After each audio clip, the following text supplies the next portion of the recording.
Okay, so hi guys, ato ang interview ho ng atong estudyante kung unsa iyahang gama ganina sa school.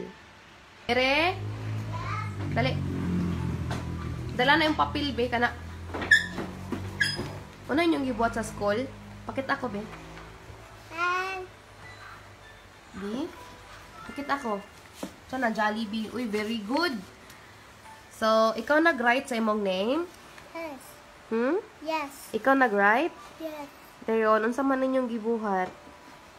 Pasabta ko no ko bi, unsa man na siya? Color. Unsa ni siya? Kotahan. Simbahan? Ikaw may nagkanani, ikaw may nag-color ani, unsa ni nga color? Green. Kani? Black. Black? Then kani? Brown. Ang hulam ko brown sa kong classmate. Ha?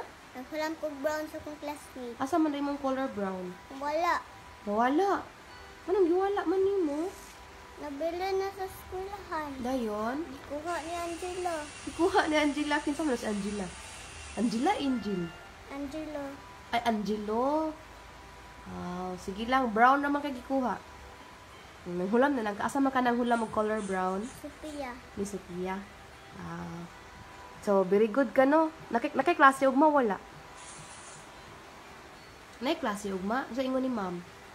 Sa classy. Naa? Oh.